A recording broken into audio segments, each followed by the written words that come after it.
बिस्मिल्लाहिर्रहमानिर्रहीम। अस्सलाम वालेकुम क्लास। आज का हमारा टॉपिक जो है that is on page number 168। Topic हमारा है नेचुरल सिलेक्शन री एग्जामिन्ड। नेचुरल सिलेक्शन के बारे में कुछ और हमें इंफॉर्मेशन जो देखने को मिलेगी इस टॉपिक के अंदर। The theory of natural selection remains pre eminent in modern biology. Natural selection occurs whenever some phenotypes are more successful at leaving the offspring than other phenotypes. The tendency of natural selection to occur an upset. Hardy-Weinberg equilibrium is called the selection pressure. यानी basically जो भी चीज़ Hardy Weinberg equilibrium को या Hardy Weinberg जो theorem है उसको disturb करेगी, उसको अपसेट करेगी, वो हर चीज़ जो है वो एवोल्यूशन लाने वाली होगी। That will be called a selection pressure. यानी किसी भी अडेप्टेशन को जब सिलेक्ट होने का मौका मिल जाता है या कोई भी ऐसा नया फीचर जो है वो डेवलप हो जाता है किसी पॉपुलेशन के अंदर, that is called selection pressure. Although natural selection is simple in principle, it is diverse in actual operation. इसके बारे में हम कुछ इसकी सब हेडिंग्स आज देखने वाले हैं. मोड्स ऑफ सिलेक्शन एक टॉपिक है हमारे पास. मोड्स ऑफ सिलेक्शन का मतलब क्या है कि पॉपुलेशन के अंदर किस तरह के पैटर्न्स फॉलो किए जाते हैं सिलेक्शन के. तो 3 तरह के बेसिक हम इसमें पढ़ेंगे patterns. For certain traits, many populations have a range of phenotypes characterized by a bell-shaped curve that show the phenotypic extremes are less common than the intermediate phenotypes. यानी कभी भी हमें जब एक बेल शेप्ड कर्व अचीव होता है, bell shaped का मतलब क्या है कि इस तरह की फॉर्मेशन जब हमारे पास किसी भी ग्राफ की आती है तो हमें ये पता चलता है कि वहाँ पे कुछ ऐसे ऑर्गेनिजम्स हैं जो बिल्कुल एक्सट्रीम के ऊपर हैं और कुछ ऐसे हैं बल्कि मोस्टली ऐसे हैं जो कि इंटरमीडिएट फिनोटाइप्स रखने वाले होते हैं. तो इस तरह से एक बेल शेप फॉर्मेशन आती है. यानी जो बिल्कुल एक्सट्रीम्स वाले इंडिविजुअल हैं वो तादाद में कम होते हैं और जो दरमियान वाली कैटेगरीज़ हैं मुख्तलिफ़ तरह की जो कॉम्बिनेशंस हैं वो हमारे पास ज़्यादा लेवल के आते हैं. तो इस तरह की एक बेल जो है वो ग्राफिकली हमें अचीव होती है. It shows that the phenotypic extremes are less common than the intermediate phenotypes. Natural selection may affect the range of phenotypes in 3 ways. अब ये जो एक बेल शेप्ड कर्व शुरू में हमारे पास आता है, इसके रिजल्ट्स बेसिकली क्या होते हैं एवोल्यूशन के नतीजे में, वो हम डिस्कस करने वाले हैं. उनको हम मोड्स ऑफ सिलेक्शन या पैटर्न ऑफ सिलेक्शंस कहते हैं. Number first is directional selection. Directional का मतलब नाम से ही जाहिर है कि किसी एक डायरेक्शन में जो है उसकी सिलेक्शन होती है या उसको नेचुरल सिलेक्शन को फॉलो किया जाता है. It occurs when the individuals at one phenotypic extremes are at the disadvantage compare to all other individuals in a population. यानी इसमें इसी फिगर के थ्रू हमें बेसिकली बताया गया है कि एक तो बेसिकली हमारे पास जो पैटर्न्स हैं या मोड्स ऑफ सिलेक्शन है उनकी 3 टाइप्स हैं. डायरेक्शनल सिलेक्शन है, डिस्ट्रप्टिव सिलेक्शन है और स्टेबलाइजिंग सिलेक्शन. सबसे पहले हम देख रहे हैं डायरेक्शनल सिलेक्शन को. इसमें क्या बताया गया है कि एक जो पॉपुलेशन हमारे पास एग्जिस्ट कर रही है उसके अंदर अगर कोई नया फ़ीचर आता है हमारे पास या कोई एक फ़ीचर हम कंसिडर करते हैं तो वो बेसिकली एक डायरेक्शन में उसको हम डिस्कार्ड कर देते हैं, अल्टीमेटली वो एलिमिनेट हो जाता है पॉपुलेशन में से. तो इसमें हम डायरेक्शनल का मतलब यही है कि जो बाकी सारे इंडिविजुअल्स हैं वो तो सरवाइव कर जाएंगे, लेकिन जो एक हमारे पास वैल्यू है या एक हमारे पास जो करेक्टरिस्टिक फ़ीचर है उसको डिस्कार्ड किया जा रहा है. बेसिकली पॉपुलेशन के लिए वो टॉलरेबल नहीं है या वो म्यूटेशन जो है वो अलाउड नहीं थी या उसको बर्दाश्त नहीं किया जा रहा था. जो भी फैक्टर था वो डेलीटेरियस हो सकता है या कोप नहीं कर सकता है एनवायरनमेंट को, तो उसको बेसिकली जो है वो डायरेक्शनली उसको एलिमिनेट कर दिया जाता है पॉपुलेशन में से. अब इसमें हम ग्राफ में 2 कलर्स बेसिकली पैटर्न्स वही देख रहे हैं कि ब्लू कलर में वो एरियाज़ दिखाए गए हैं जिसको अल्टीमेटली पॉपुलेशन में से एलिमिनेट कर दिया जाएगा. जिस भी फिगर में हम देख रहे हैं बेसिक पैटर्न उसमें जो ब्लू कलर के शेड्स हैं उनको दिखाया गया है कि ये सिलेक्ट अगेंस्ट है. सिलेक्ट अगेंस्ट का मतलब क्या है कि उनको एलिमिनेट कर दिया जाना है या वो उनको एक्सेप्ट नहीं किया गया पॉपुलेशन के अंदर. तो इस पॉपुलेशन में क्या है कि डायरेक्शनली उसको एलिमिनेट किया गया है. यानी एक जो एक्सट्रीम के ऊपर या एक साइड के ऊपर जो इंडिविजुअल मौजूद थे जिनके पास वो म्यूटेटेड फैक्टर था या वो जीन जो कि जिसको टॉलरेट नहीं किया जा रहा था, आहिस्ता आहिस्ता जो है वो पॉपुलेशन में आप देख रहे हैं यहाँ पे उसका लेवल ज़्यादा है, अल्टीमेटली कम होते होते वो बिल्कुल एलिमिनेट हो गया पॉपुलेशन के अंदर से. इसको हम कहते हैं डायरेक्शनल सिलेक्शन. यानी एक ख़ास डायरेक्शन में ये एक ख़ास जो है उसके पैटर्न में उसको एलिमिनेट करने का हम डायरेक्शनल सिलेक्शन का नाम दे रहे हैं. Directional selection occurs when individuals at one phenotypic extreme are at the disadvantage compared to all other individuals in a population. अब इसमें हम दूसरे लफ्ज़ों में ये भी कह सकते हैं कि ये एक एक्सट्रीम थी. एक एक्सट्रीम इस तरफ है, एक एक्सट्रीम इस तरफ है, दरमियान में जो है वो इंटरमीडिएट पॉपुलेशंस एग्जिस्ट करती हैं. तो एक तरफ वाली जो एक्सट्रीम है जिसके ऊपर एक बेसिक जेनेटिक फैक्टर जो है वो डिफरेंट है उसको हम कह रहे हैं कि उसको हमने एलिमिनेट कर देना है. ये डायरेक्शनल सिलेक्शन होगा. In response to this selection, the deleterious gene or genes decrease in frequency in all the other genes increase in frequency. तो आहिस्ता आहिस्ता क्या होता है कि जो हमारे पास डेलिटेरियस या हार्मफुल जीन है उसको हमने एलिमिनेट कर दिया इस पॉपुलेशन में से, और बाकी जीन्स ने उसकी जगह ले ली। डायरेक्शनल सिलेक्शन में occur when a mutation gives rise to a new gene or when the environment changes to select against an existing phenotype। वजूहात कुछ भी हो सकती हैं, जेनेटिक लेवल पे भी म्यूटेशन आ सकती है और एनवायरनमेंट के मुताबिक भी उस जो फैक्टर है उसको सिलेक्ट अगेंस्ट किया जा सकता है। यानी वजह कोई भी हो, बेसिकली एक एक्सट्रीम वाले जो इंडिविजुअल्स हैं उसको हमने एलिमिनेट करना है एक पॉपुलेशन के अंदर से, तो वो होगा डायरेक्शनल सिलेक्शन। इंडस्ट्रियल मिलानिज़म इसकी एक नेचुरल एग्जांपल है हमारे पास।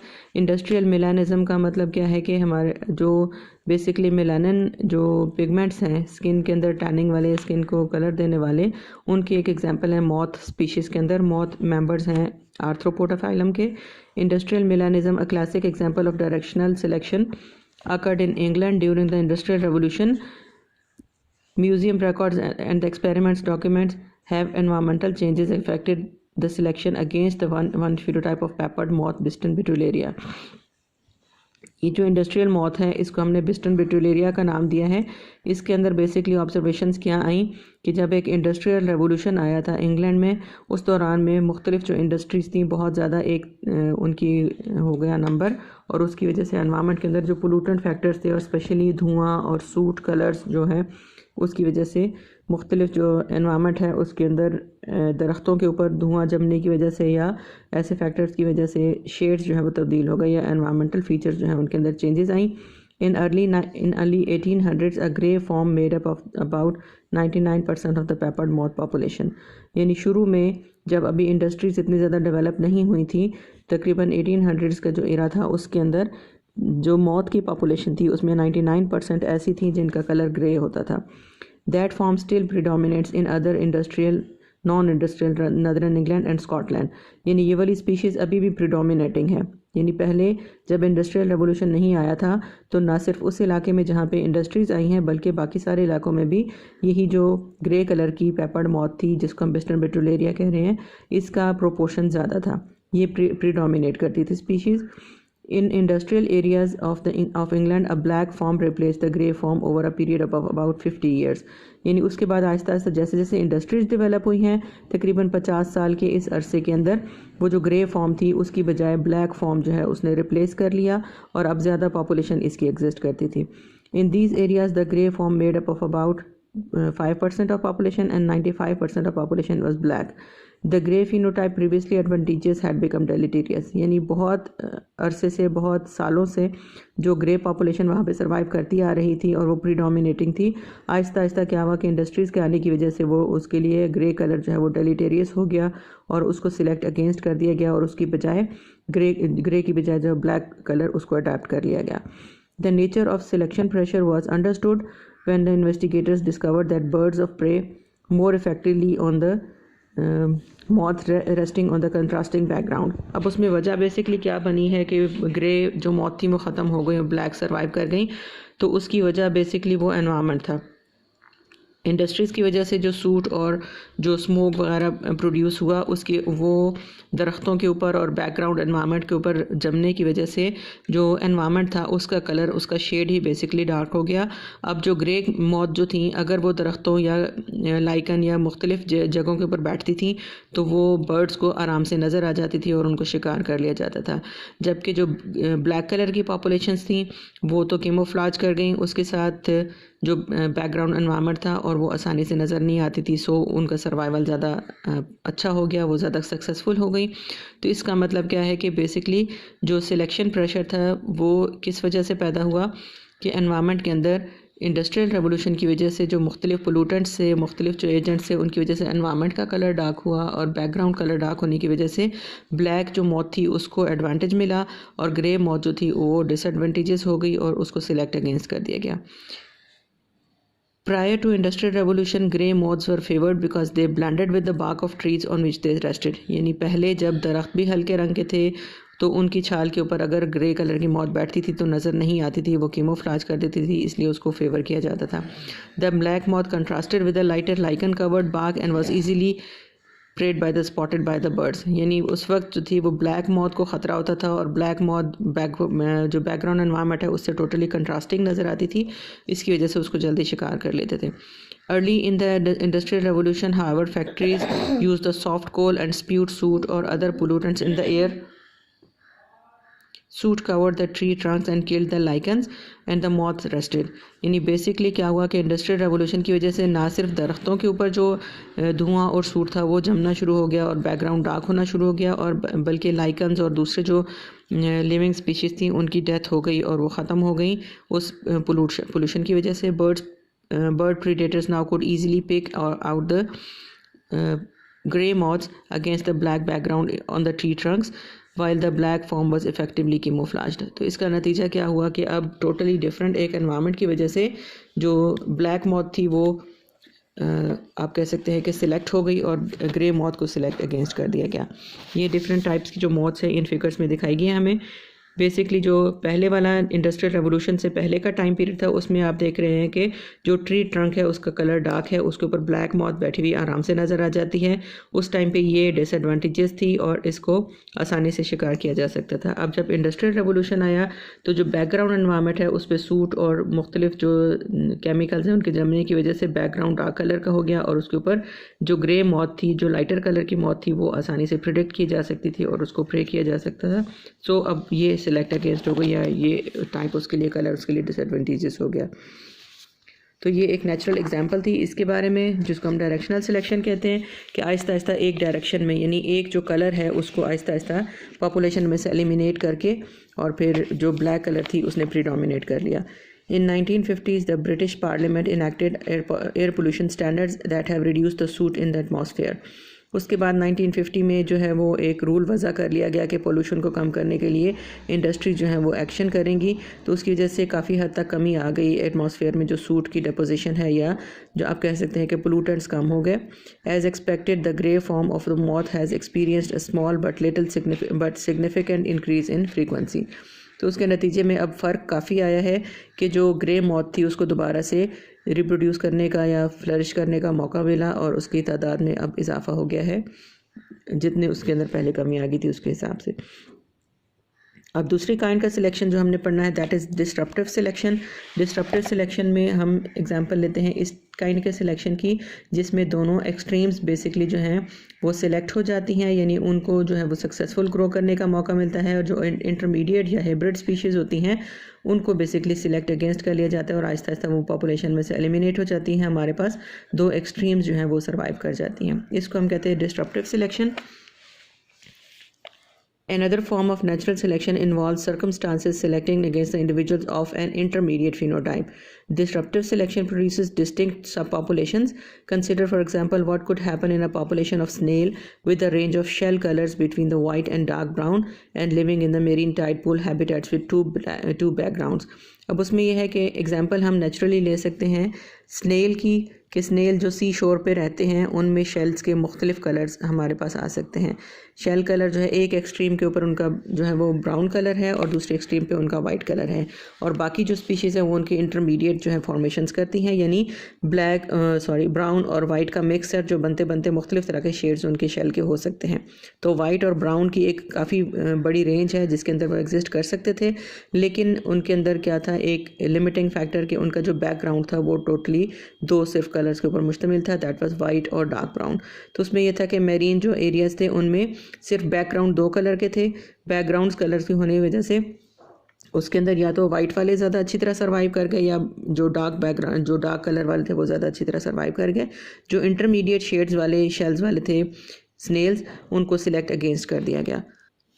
सो बेसिक रीज़न यहाँ पे भी यही है जैसे हमने डायरेक्शनल सिलेक्शन में देखा था कि बैकग्राउंड एनवायरनमेंट जो है वो उनके सर्वाइवल के लिए फिटेड भी हो सकता है और डिसएडवांटेजेस भी हो सकता है। तो यहाँ पे भी हम देख रहे हैं बेसिकली कि स्नेल की जो पॉपुलेशन है उसमें एक रेंज ऑफ शेल कलर्स हमारे पास मौजूद थी, लेकिन सर्वाइवल का मौका सिर्फ उनको मिला जो कि वाइट और डार्क बैकग्राउंड दो डिफरेंट बैकग्राउंड्स के साथ जो है वो कोप कर सके। The sand made up of pulverized mollusca shells is white and rock outcroppings are brown. यानी दो ही तरह का सिर्फ एनवायरनमेंट वहाँ मौजूद था, या तो बिल्कुल लाइट कलर का जो सैंड का एनवायरनमेंट था, सैंड बनी कैसे कि वहाँ पे जो मोलस्का की बॉडीज़ थी उनके टूटे फूटे शेल्स की वजह से जो है लाइट बैकग्राउंड बना, जबकि जो रॉक्स मौजूद थी वहाँ पे शोर्स के साथ उनका कलर जो था वो डार्क था। In the face of a shore bird predation what phenotype are going to be most common, यानी अगर वहाँ पे कोई शिकारी परिंदे कोई शोर बर्ड्स आते हैं तो उनको आपके ख्याल में कौन सी जो है स्पीशीज़ स्नेल की जो है वो ज़्यादा एक्सपोज हो सकती हैं या जिनको ज़्यादा जल्दी ट्रेस किया जा सकता है।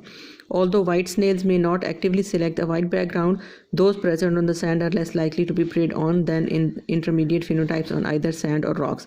यानी अगरचे हमारे पास स्नेल कोई इतना एक्टिव एनिमल नहीं है कि बर्ड्स के रिस्पॉन्स में या बर्ड्स को आता देखकर जो है वो जल्दी से बैकग्राउंड उसी तरह का अडॉप्ट कर ले, लेकिन फिर भी जो स्नेल्स वाइट कलर के थे और सैंड के ऊपर मौजूद थे उनको सर्वाइव करने का मौका मिल गया क्योंकि वो आराम से नज़र नहीं आते शोर बर्ड्स को। सिमिलरली जो डार्क कलर के शेल्स वाले स्नेल्स थे और वो रॉक्स के ऊपर मौजूद थे तो बैकग्राउंड एनवायरनमेंट के साथ वो मर्ज हो गए और इस तरह से बर्ड्स ऑफ प्रेज को नज़र नहीं आए। तो इस तरह के एनवायरनमेंट में रहने वाली सिर्फ वही स्पीशीज़ सर्वाइव कर सकी जो कि बैकग्राउंड कलर के साथ जो है वो ब्लेंड कर जाती थी या उनका कलर ज़्यादा एक्सपोज नहीं होता था। जो इंटरमीडिएट कलर की स्पीशीज़ थी उनको ज़्यादा जो है वो ख़तरा था और वो सिलेक्ट अगेंस्ट हुई। Similarly brown snails are less likely to be preyed on than the intermediate phenotypes on either substrate. Thus disruptive selection could produce two distinct subpopulations, one white and one brown. तो इसमें क्या हुआ कि हमारे पास जो हम कह सकते हैं कि सपोज़ के जो हमारे पास ये वाला रेड शेड है ये वन एक्सट्रीम है वाइट स्नेल्स की और ये हमारे पास जो है वो डार्क ब्राउन स्नेल्स की है, दरमियान में उसके मुख्तलिफ शेड्स एग्जिस्ट करते हैं वाइट और ब्राउन तक। तो उसमें हमें क्या देखा कि बेसिकली बैकग्राउंड एक तो सैंड वाला था जिसके ऊपर ये वाले स्नेल्स मौजूद थे, ये भी सिलेक्ट हो गए, और जो ब्राउन शेल वाले स्नेल्स थे जो कि रॉक्स के ऊपर रह रहे थे ये भी सिलेक्ट हो गए। अब सिलेक्ट अगेंस्ट कौन हुए जिनको डिस्कार्ड किया गया, that were the intermediate phenotypes जो कि रेंज के अंदर मौजूद थे और एक्सपोज हो गए थे और जिनको बर्ड्स ने जो है वो आराम से उसको देख लिया और उसको फिर शिकार कर लिया। तो इस तरह से अल्टीमेटली हम देखते हैं कि डिस्ट्रप्टिव सिलेक्शन में आहिस्ता आहिस्ता वो वाले मेंबर जो इंटरमीडिएट फिनोटाइप्स वाले थे वो पॉपुलेशन में से कम होते गए और अल्टीमेटली ख़त्म हो गए। अब हमारे पास सिर्फ दो जो है डिस्टिंक्ट सब पॉपुलेशन हमारे पास रह गई, जिसमें एक वाइट थी और एक डार्क ब्राउन कलर की थी। तो इस बड़ी पॉपुलेशन में से हमारे पास इंटरमीडिएट वाली फिनोटाइप ख़त्म हो गई और दो सब पॉपुलेशन हमारे पास क्रिएट हो गई। तीसरी टाइप हमारे पास है स्टेबलाइजिंग सिलेक्शन की। स्टेबलाइजिंग नाम से जाहिर है कि कोई जो है वो अरसा दराज से एक स्टेबल कंडीशन चली आ रही हो जो कि किसी भी नई आने वाली चेंज को बर्दाश्त नहीं करेगी और उसको एलिमिनेट कर देगी। When both phenotypic extremes are deleterious, a third form of natural selection that is stabilising selection narrows the phenotypic range. इसमें क्या है कि बेसिकली हमारे पास जो एक्सट्रीम्स हैं वो बेसिकली डेलेटीरियस होती हैं, इसमें किसी भी नई आने वाली चेंज को टॉलरेट नहीं किया जाता, और वो वाली स्पीशीज़ जो कि इंटरमीडिएट नेचर की हैं या जो बहुत अरसे से एक स्टेबल फॉर्म में चलती आ रही हैं वो किसी भी नए आने वाली चेंज को सिलेक्ट अगेंस्ट कर देंगी और उसको पॉपुलेशन में से एलिमिनेट कर देंगी, और ये स्टेबलाइजिंग सिलेक्शन इसको नाम दिया जाएगा। It narrows the phenotypic range. During long periods of environmental constancy, new variations that arise or new combinations of genes that occur are unlikely to result in more fit phenotypes than the genes that were allowed a population to survive for thousands of years, especially when the new variations are at the extremes of the phenotypic range. यानी basically कि बहुत अरसे से एक environment के अंदर जो कोई चेंज नहीं ऑब्जर्व की गई और जो स्पीशीज़ थी उसके हिसाब से अपने आप को सेट कर चुकी थी, अब जब भी कोई नई चेंज आएगी कोई भी वेरिएशन आएगी तो उसको टॉलरेट नहीं किया जाएगा और नए कॉम्बिनेशन जो है वो सूटेबल समझे कि नहीं होंगे तो उस वक्त उनको जो है वो डिलीट कर दिया जाएगा या उनको सिलेक्ट अगेंस्ट कर दिया जाएगा। तो वो जो अरसा दराज से कॉम्बिनेशंस चलते आ रहे थे दैट वर सक्सेसफुल, वो सर्वाइवल के लिए अच्छे थे, लेकिन जो नए कॉम्बिनेशंस थे वो एक्सट्रीम्स के ऊपर आप कह सकते हैं कि मौजूद थे और वो फिनोटिपिक रेंज के अंदर डिस्टर्बेंस कर रहे थे, उनको एलिमिनेट कर दिया जाएगा। A good example of stabilising selection is a horseshoe crab Limulus which lives along the Atlantic coast of United States. Comparison of the fossil record with living forms indicates that this body form has changed little over 200 million years। यानी हमारे पास जो Limulus जिसको हम horse shoe crab का नाम देते हैं, इसकी जो स्पीशीज़ है वो 200 मिलियन साल से लेकर अब तक देखा जाए तो इसकी बॉडी में तकरीबन ना होने के बराबर कोई चेंजेस आई हैं। अपेरेंटली उसकी बॉडी 200 मिलियन साल पहले भी ऐसी ही थी और तकरीबन वैसी ही है अभी तक। तो उसके अंदर हम कह सकते हैं कि ये स्टेबलाइजिंग सिलेक्शन की एक बेस्ट एग्जांपल है जिसमें कोई भी चेंज आना जो है वो टॉलरेट नहीं किया जाता और उसको एलिमिनेट कर दिया जाता है। Apparently the combination of characteristics present in this group of animals is adaptive for the horseshoe crab's environment। तो इसका मतलब क्या है कि ना तो उसने अपने environment के अंदर कोई change feel की है और ना ही उसके अंदर जो basic body के features थे उसमें कोई change आई है। दूसरा इसका पॉइंट ऑफ व्यू जो हम देखेंगे नेचुरल सिलेक्शन री-एग्जामिन में, दैट इज़ न्यूट्रलिस्ट वर्सेस सिलेक्शनिस्ट कंट्रोवर्सी। अब जो हमारे पास जो हमने 3 टाइप्स पढ़ी हैं मोड ऑफ सिलेक्शंस की, जिसमें डायरेक्शनल सिलेक्शन, डिसरप्टिव सिलेक्शन और हमने स्टेबलाइजिंग सिलेक्शन पढ़ा है, इसी के हवाले से इनको जो है वो 2 मुख्तलिफ कैटेगरीज में डिवाइड कर दिए गए हैं न्यूट्रलिस्ट और सिलेक्शनिस्ट कंट्रोवर्सीज के दरमियान में। Most biologists recognize that both natural selection and neutral selection occur, but may not equally important in all the circumstances. For example, during long periods when the environments are relatively constant and stabilizing selection is acting on the phenotypes, neutral selection may operate at the molecular level. यानी जिसको हम neutral selection का नाम दे रहे हैं, दूसरे लफ्ज़ों में वो स्टेबलाइजिंग सिलेक्शन है। तो न्यूट्रल सिलेक्शन या स्टेबलाइजिंग सिलेक्शन के मुताबिक जो है हम ये कहते हैं कि बहुत अरसे से, एक लंबे अरसे से, मिलियंस ऑफ ईयर से अगर कोई एनवायरनमेंट में चेंज नहीं आई तो स्पीशीज़ के अंदर जो उनके फिज़िकल फ़ीचर्स हैं या उनके जो जेनेटिक फ़ीचर्स हैं उनके अंदर भी कोई चेंज नहीं आएगी और न्यूट्रल सिलेक्शन या स्टेबलाइजिंग सिलेक्शन उस वक्त काम कर रहा होगा। तो उसके अगेंस्ट क्या चीज़ है, सिलेक्शनिस्ट या नेचुरल सिलेक्शन। तो उसको हम ये कहते हैं कि बेसिकली जो 2 बाकी टाइप्स बच जाती है हमारे पास, स्टेबलाइजिंग सिलेक्शन को तो हमने इसमें इंक्लूड कर लिया जिसको हम न्यूट्रल सिलेक्शन कह रहे हैं, तो बाकी जो डायरेक्शनल सिलेक्शन या डिसरप्टिव सिलेक्शन है उसको हम सिलेक्शनिस्ट के मुताबिक करार देते हैं या हम उसको नेचुरल सिलेक्शन की एग्जांपल करार दे देते हैं। Certain genes could be randomly established in a population, occasionally however the environment shifts and directional और disruptive selections begin to operate, resulting in gene frequency changes often fairly rapid. तो इसमें हम simply ये कह सकते हैं कि न्यूट्रल सिलेक्शन का मतलब है स्टेबलाइजिंग सिलेक्शन और जो नेचुरल सिलेक्शन है दैट मीन्स डिसरप्टिव और directional selection. The relative importance of neutral selection and natural selection in natural populations is debated and is an example of the kind of debates among evolutionists. तो basically इनकी controversy का मतलब क्या है कि इनके दरमियान में हमेशा जो साइंटिस्ट हैं इनके दरमियान कोई ना कोई जो क्रिटिसिज्म या कोई ना कोई एक दूसरे को निगेट करने के फैक्टर्स चलते रहते हैं और बेसिकली साइंटिफिक स्टडीज़ की बुनियाद ही यही है कि एक दूसरे को जो है जब वो तनकीद का निशाना बनाते हैं या एक दूसरे को जब बार बार एग्जामिन किया जाता है एक दूसरे की स्टडीज़ को तो उसके नतीजे में मज़ीद एक्सप्लोर करने का मौका मिलता है। These debates concern the mechanics और evolution and are of the foundation of science. These lead to experiments that will ultimately present a clearer understanding of evolution। तो बेसिकली हमारे पास मज़ीद खोज लगाने के लिए, मज़ीद जो स्टडीज़ हैं उनके लिए एक रास्ता खुलता है जब एक दूसरे के साथ जो है वो मुसलसल डिस्कशंस या मुसलसल जो है वो तनकीद या क्रिटिसिज्म करके उसके बेसिकली बहुत से रास्ते खोले जाते हैं नए। एवोल्यूशनरी पॉइंट ऑफ व्यू से हमारे पास एक बहुत बेहतरीन एग्जांपल मौजूद है बैलेंस्ड पॉलीमॉर्फिज्म के नाम से या हेट्रोजाइगोट सुपीरियरिटी के नाम से। इस चीज़ को हम पहले भी एक दफ़ा पढ़ चुके हैं जिसमें हमने एग्जांपल में बेसिकली स्टडी ये किया था कि अफ्रीकन पॉपुलेशन के अंदर जो सिकल सेल एनीमिया का है फैक्टर वो प्रिवेल करता है और उसमें कुछ इंडिविजुअल्स हैं जो कि होमोजाइगस हैं, आप कह सकते हैं डोमिनेंट है या नॉर्मल हैं, उनके अंदर जो है वो सिकल सेल, उनके अंदर बेसिकली मलेरियल अटैक ज़्यादा स्वेयर होते हैं और जो होमोजाइगस आप कह सकते हैं रिसेसिव हैं या सिकल सेल वाले ऑर्गेनिजम्स हैं उनके अंदर जो है सिकल सेल एनीमिया की प्रोबेबिलिटी जो है वो ज़्यादा हो जाती है। अब उनके बीच में एक कॉम्बिनेशन बनता है जिसको हम कहते हैं कि एक एलील अगर नॉर्मल है और दूसरा एलील जो है वो सिकल सेल है, उसके मुताबिक एक हेट्रोजाइगोट की फॉर्मेशन होगी और उसको हमने ये कहा था कि ये सुपीरियर होता है इधर होमोजाइगोट्स के मुकाबले में, यानी उसको बेसिकली सर्वाइवल का ज़्यादा मौका मिलता है। सिंपली हम ये कंसिडर करें कि हमारे पास एक individual that will be positive या उसको हम कह सकते हैं नॉर्मल, HbA का नाम उसको हम दे दें, और दूसरा उसके पास एलील HbA है, he is a normal individual, और एक ऐसा इंडिविजुअल है जिसमें हीमोग्लोबिन सिकल सेल वाले सेल्स हैं, रेड ब्लड सेल्स, तो इसके अंदर क्या है सिकल सेल एनीमिया जो है वो परसिस्ट करेगा। अब इसमें हम ये कह रहे हैं ये बेसिकली 2 फिनोटाइप्स हैं जो कि एग्जिस्ट करती हैं उन इंसानों के अंदर जो अफ्रीकन पॉपुलेशंस हैं। अगर फ़र्ज़ करें कि ये वाले जो कॉम्बिनेशन बनता है जिसमें हम होमोजाइगस जो है वो नॉर्मल कह रहे हैं, तो इसका मतलब क्या है कि इसको सिकल सेल तो नहीं है लेकिन जो है वो मलेरियल इफ़ेक्ट इसके ऊपर जो है वो बहुत ज़्यादा प्रिवेल करता है। जबकि ये जो पॉपुलेशन हैं जिसके अंदर दोनों ही एलील्स सिकल सेल वाले हैं, इसका मतलब क्या है कि इनके अंदर सिकल सेल एनीमिया जो है वो बहुत स्वेयरली इसके ऊपर अटैक करेगा और इनका सर्वाइवल इस तरह से ख़तरे में होगा। अब ये जो दोनों हमारे पास बेसिकली फिनोटाइप्स हैं, आइदर ये जो हमारे पास दोनों नॉर्मल एलील्स वाले हैं या दोनों सिकल सेल वाले एलील्स हैं, इन दोनों को कोई ना कोई डिसएडवांटेज है। इनको डिसएडवांटेज है कि मलेरियल इन्फेक्शंस इनको ज़्यादा होती हैं, और इनको डिसएडवांटेज था कि ये सिकल सेल एनीमिया का ज़्यादा शिकार होते हैं और इनका सर्वाइवल वैसे ही पॉसिबल नहीं है क्योंकि ऑक्सीजन कैरिंग कैपेसिटी इनके अंदर बहुत कम है। अब फ़र्ज़ करें कि अगर ये एक गैमीट यहाँ से और एक गैमीट यहाँ से आता है तो हमारे पास एक कॉम्बिनेशन बनता है, दैट इज़ एक एलील हमारे पास HbA और एक HbS होगा।